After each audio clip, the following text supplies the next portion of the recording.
Aquí tenemos presente simple. Antonieta, ya se los comparto. Aquí se los voy a compartir por el chat y se los comparto también por WhatsApp antes de que me vuelva a olvidar.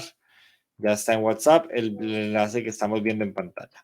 Entonces, este tiempo la verdad es que es muy sencillo. No tiene no tiene mucha tela para cortar. Simplemente es un tiempo verbal que equivale al indicativo de los verbos en español. Yo canto, tú cantas, él canta. En otras palabras, equivale a el tiempo que utilizamos para expresar cosas que suceden de manera rutinaria o de manera habitual. Es decir, no expresamos en qué momento exacto suceden esas cosas. Por ejemplo, I teach English. Yo enseño inglés. Eso es presente simple y no estoy explicando, no estoy diciendo en qué momento lo hago. Podría decir también I teach English Monday to Thursday from 7 to 9 p.m., ¿cierto? Sigue siendo presente simple porque estamos utilizando para describir una rutina o para describir algo que se hace de manera habitual.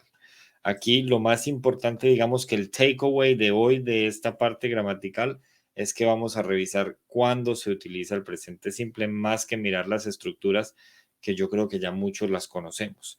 Entonces, miren, por ejemplo, los ejemplos, valga la redundancia, I live in that house, vivo en esa casa, she runs every day, ella corre todos los días. Listo, observen que estos dos son dos hábitos de costumbre, ¿cierto? El de correr y el de vivir en esa casa de manera rutinaria. Entonces, la estructura siempre va a ser la misma, sujeto, verbo, complemento. I work in a factory, you work in a factory. Observen o recuerden, para los que ya han tenido algún contacto con el idioma, que cuando es en tercera persona del singular, o sea, he, she, it, se le agrega S al verbo. Y si el verbo termina en SH, CH, bueno, ahorita vamos a ver cuándo más se le agrega ES, pero por el momento concentrarnos siempre en que se le agrega S al verbo, cuando es en tercera persona. ¿Listo? Entonces miren aquí, she works in a factory, it works, funciona. Con los demás queda igual, we work in a factory, you work in a factory, they work in a factory.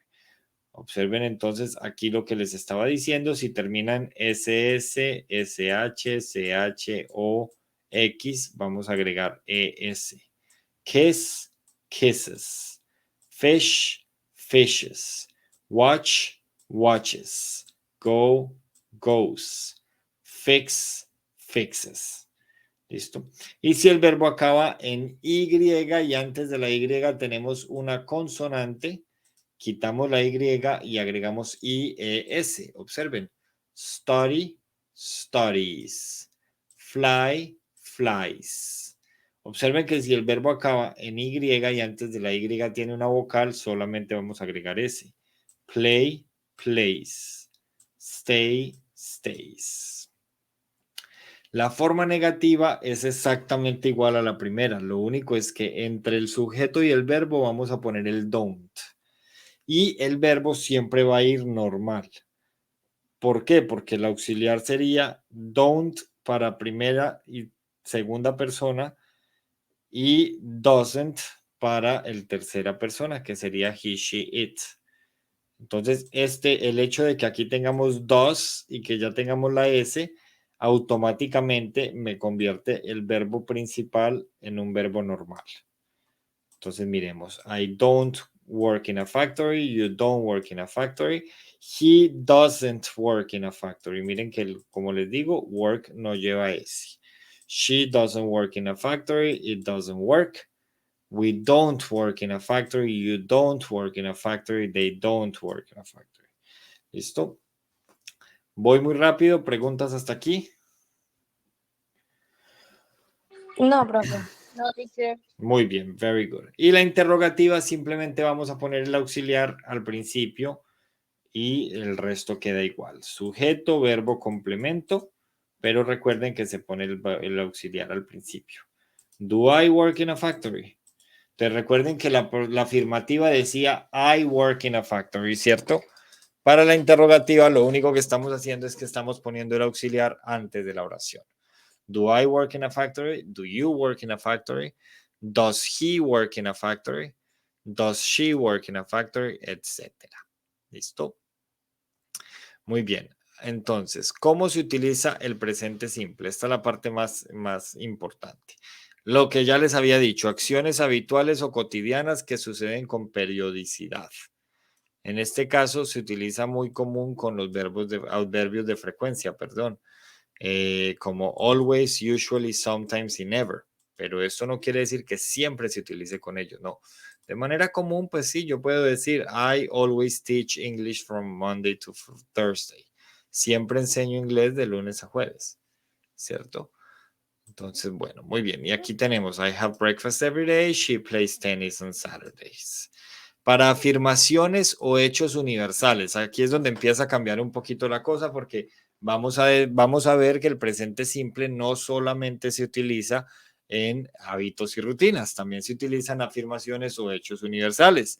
The sun rises every day. El sol sale todos los días. Eso pasa sí o sí.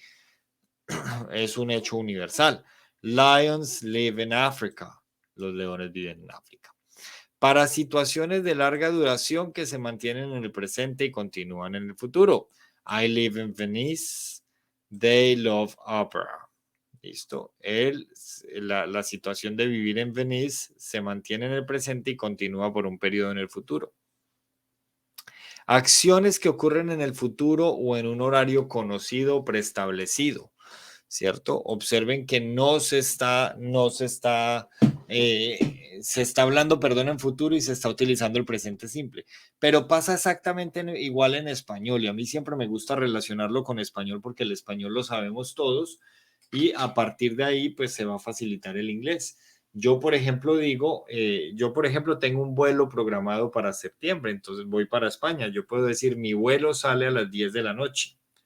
Eso es algo que está sucediendo en el futuro, pero es un hecho que está programado, que se conoce su horario de manera preestablecida. Miren que estoy hablando, yo no estoy diciendo mi vuelo saldrá, no estoy diciendo mi vuelo sale a las 10 de la noche.